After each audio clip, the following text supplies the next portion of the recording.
Magandang araw mga mahal na mga manggulang kapatid. Sa channel na to, kung saan po sinasagot ng Diyos sa mga katanungan sa puso't isip natin sa pamamagitan ng salita niya, ang Biblia. So ngayon mapag-usapan po natin ay tungkol po sa isang version ng Bible. Hindi ko alam meron pala nito. So, pamagat po natin paksa. Ano ang Clear Word Bible? Meron po palang sariling bersyon ng Biblia na ginagamit ang mga Sabadista. Kung Jehovah's Witnesses po ay may New World Translation. Ang Seventh-day Adventist po naman may Clear Word Bible. Hindi po ito panibagong salin ng banal na kasulatan, kundi isang paraphrase katulad ng The Living Bible, The Message, The New Living Translation. Ang ibig sabihin po ng paraphrase, ginagawang akma po sa kasalukuyang panahon sa lengguwahe at kultura ang teksto ng Biblia para mas maging malinaw ang sinasabi ng orihinal. Kailangan po nitong manatiling tapat sa orihinal at palawakin ito, pero hindi baguhin ito at siguraduhin hindi kumokontra sa mga orihinal na salita. Nilalabag po ng Clear Word Bible ang teksto ng Biblia sa pamamagitan ng grabing pagbabago sa maraming lugar at pinapahayag ang kasulatan sang-ayon po sa katuruan ng mga Seventh-day Adventists. Sobrang bigat po ng pagpapabor po nito sa panig Seventh-day Adventists ang Bible na ito, kaya hindi po niro-rekomenda ito, ang version na ito. Ang grupo pong Seventh-day Adventist nagtuturo ng annihilationism o pagkamatay ng tao, wala na siyang buhay sa kabila. Nagtuturo po rin sila ng soul sleep na hindi pupunta sa langit o impyernong namatay. Si Jesus daw ay si Michael na Arkanghel. Araw ng Sabado ang pagsamba nila.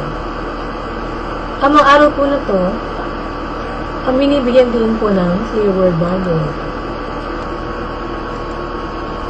Okay, so ano pa po? Imbes na original na teksto ang dapat magdala at gumabay sa paraphrase po nila. Delikado at maling-mali po ang naturang Bible. Tingnan po natin ngayon ang ilang mga halimbawa. So, Exodus 16:30. Pagkabakas po tayo doon. Kaya nagpahinga mga tao sa ikapatong araw. Ayun. So, ano naman yung sinasabi ng Clear Word Bible? Kaya nagpahinga mga tao at sumamba sa Panginoon sa ikapitong araw gaya ng sinabi sa kanila. So, pansinin po natin kung paano dinagdag ang pagsamba sa simbahan sa Biblia nila. Diba? Pero naman po sa Isaías 6:6, makabukas po kayo ulit. Doon naman po sa Isaías 6:6. Okay, ito po sinasabi. Talata 24. At paglabas ng mga sumamba sa akin sa Jerusalem, makita nila ang bangkay ng mga taong nagrebelde sa akin. Ang mga ulo na kumakain sa kanila ay hindi mamamatay at ang apoy na susunog sa kanila ay hindi rin mamamatay at kasusuklaman sila ng lahat ng tao. Yan. So, ang sabi naman po ng Clear Word Bible, makikita nila ang mga bangkay ng mga taong nagrebelde sa akin sa labas ng syudad kung paano hindi humihinto ang uod hanggang sa mauubos ang namatay at hindi namamatay ang apoy hanggang sa makapangwasak ito. Ganun din ang apoy ng Panginoon mawasakin at tutupukin ng mga manasama. So, masasabi po natin, pinagong kahulugan ng talata mula sa apoy na hindi namamatay sa apoy po na namamatay. Ito naman po sa Mateo 10:28. Nakabukas po kayo doon. Ito po ang nakasaad. Okay, so sabi dito, 28.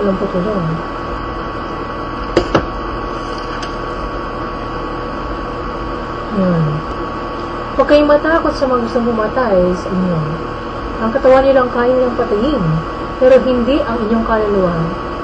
Sa halip, matakot kayo sa Diyos na siyang may kakayahang puksain ang katawan at kaluluwa niyo sa impyerno. So, ito po ang sinasabi naman po sa Clear Word Bible. Huwag kayong matakot na mapatay. Maaari lang patayin ang katawan niyo, pero hindi nila maalis ang inyong buhay na walang hanggan. Ang Diyos lang ang may pangyarihan sa buhay at kamatayan na walang hanggan. So, dito po sa original, magkahiwalay po ang katawan at kaluluwa. Sa Biblia po nila, inalis po ang pagkakaiba ng dalawa. Ito. Okay, sa Mateo 25, 46, buksan po natin doon natin ng Biblia. Okay, so ito po sinasabi. Itataboy ko ang mga taong ito sa walang hanggang kaporsahan. Ngunit bibigyan ko ang mga matuwid ng buhay na walang hanggan. Yun. So, sinasabi naman po sa Clear Word Bible, wala akong magagawa kundi tapusin ang inyong buhay dahil sa kariang ko ang bawat isa ay namamalasakit sa lahat. Binago ko ng malaki ang talata na hindi na ito kamukha ng original. Ito. So, magandang paraphrase po ba ang Clear Word Bible?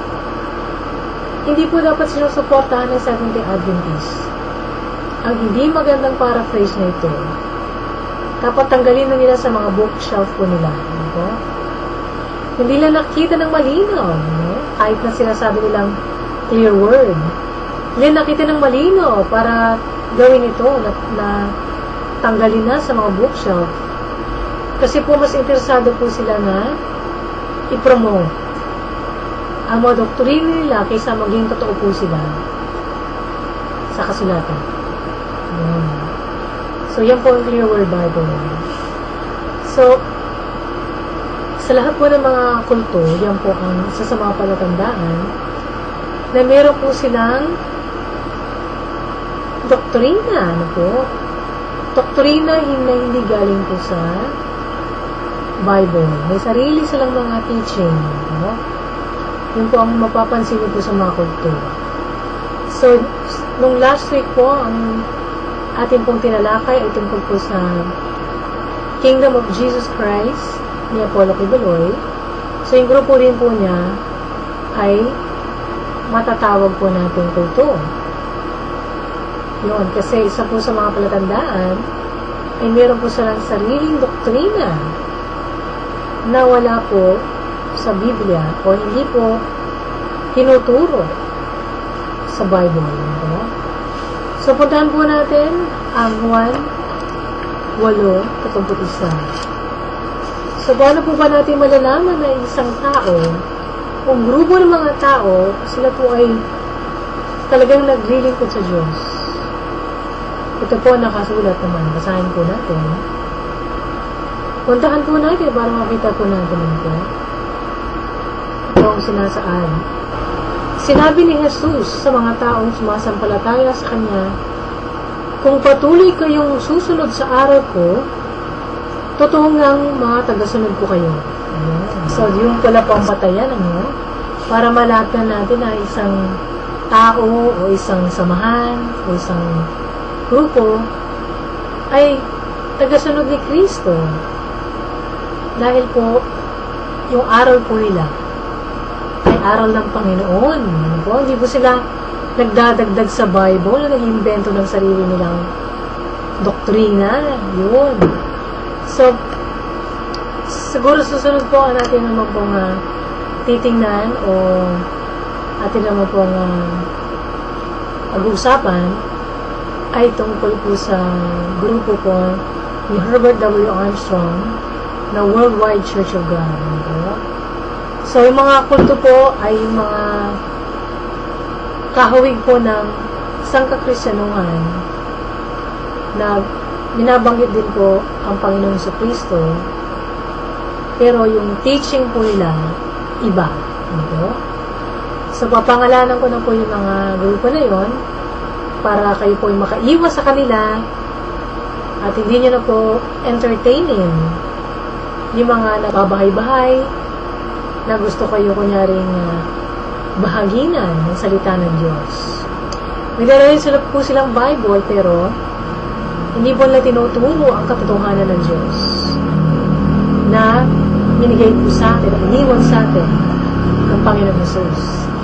So, ang isa po sa mga kulto ay yung simbahan ng Roma. Ano? Meron po sariling doktrina, yung tinatawag silang tradisyon ng simbahan na ginagawa po nilang kapantay ng salita ng Diyos. So, ano po? Iglesia ni Cristo, yon. Kung mapansin po ninyo, Biblia din ang ginagamit nila, pero yung mga tao po nila bawal magsaliksik at magbasa sa sarili nila dahil madidiscover yung mga kamalian. Ano? So, ano po mga grupo? Yung nga pong kay Kibuloy, na Kingdom of Jesus Christ, ibanghelyo po ang dala niya. Ano po?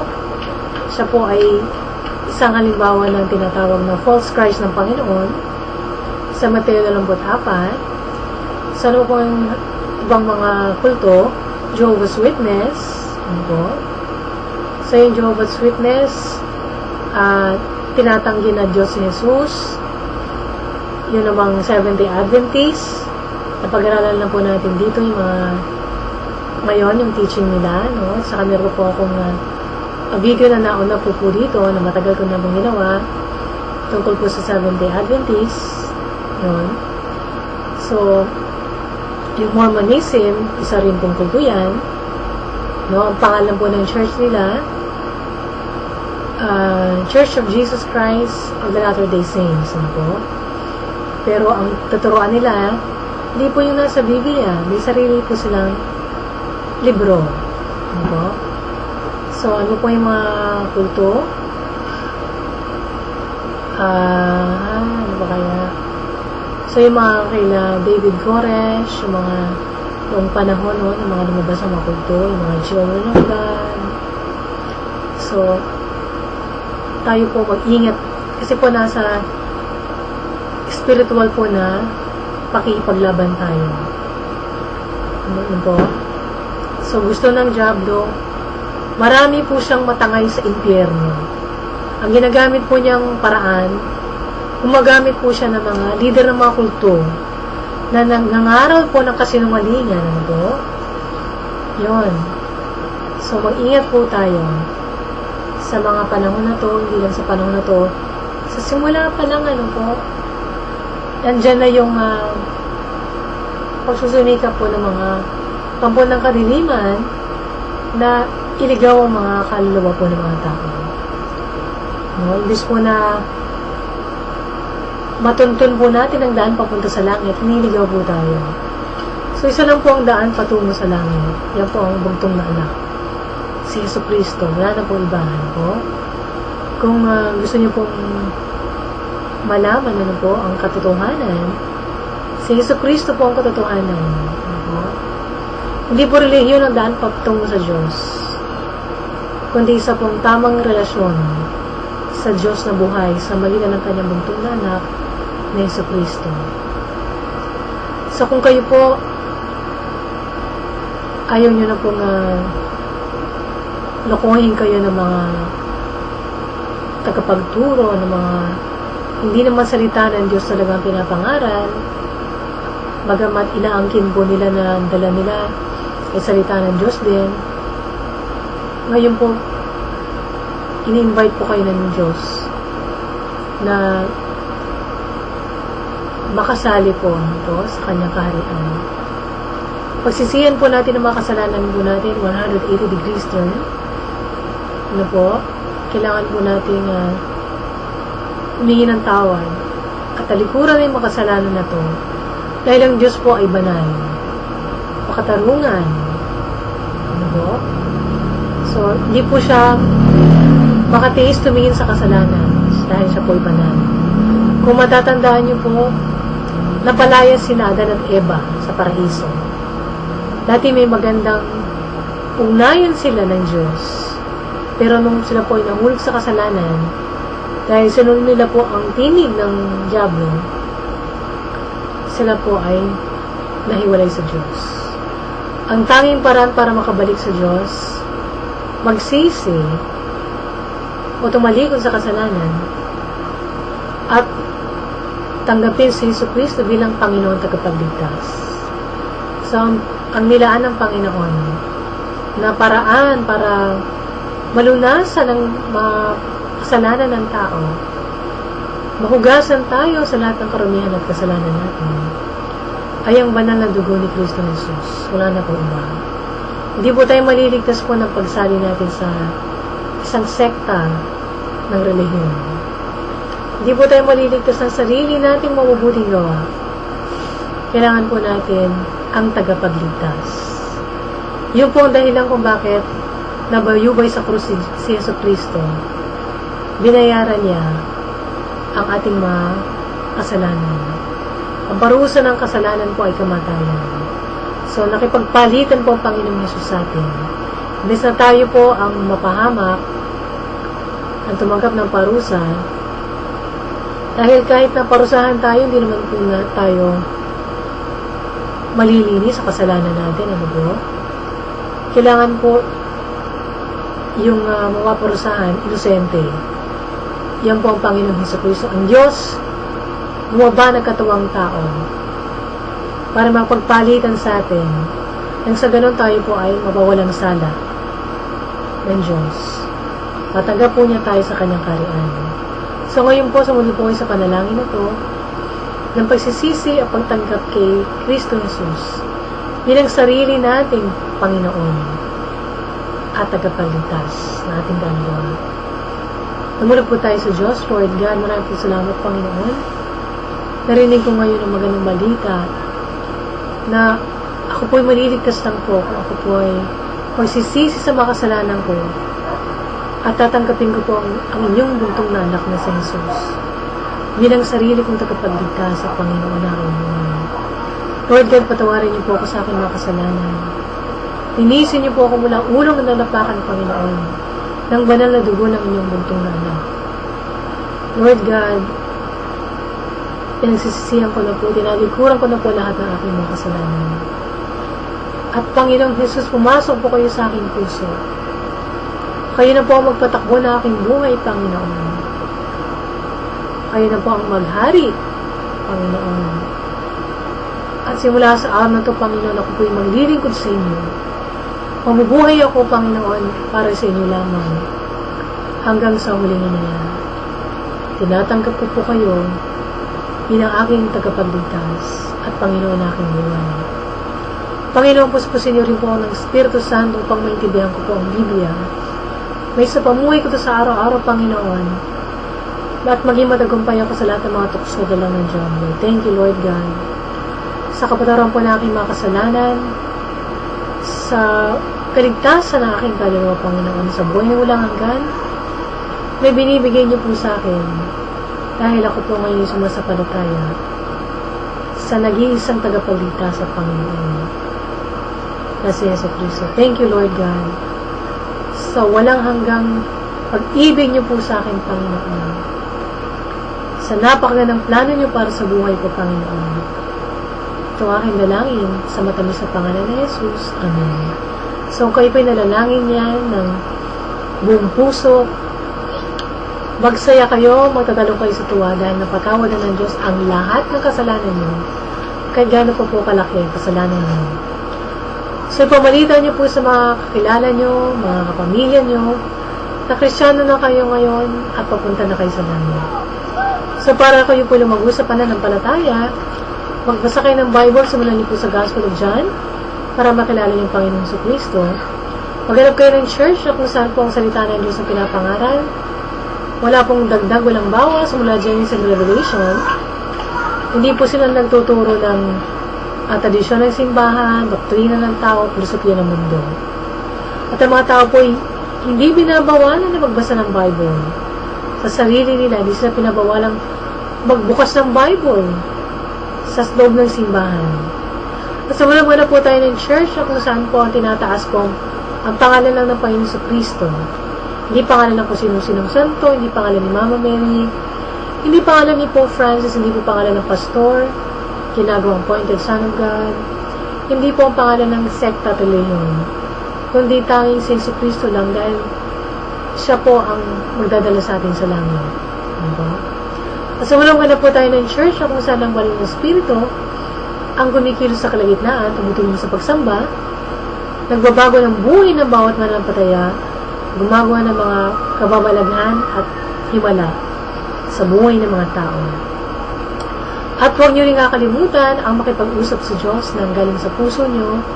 Hindi nyo po kailangan mag-memorize ng dasal. Hindi nyo kailangan marap sa imahe ng tributo dahil ang Diyos po ay buhay. Nakikinig po sa mga panalangin natin at sumasagot. So, kung kayo po yung na-bless po nating program ngayon, pamalitan niyo po sa mga kaopisina niyo o ka-eskwela niyo na may sagutan niyo sa mga tanungan natin sa buhay, hindi na po ninyo kailangang mga pasadilim. O mapilitang malo ng mga malabas sa TV na kunyari, sinasagot ang tanong natin pero pinapaikot lang tayo.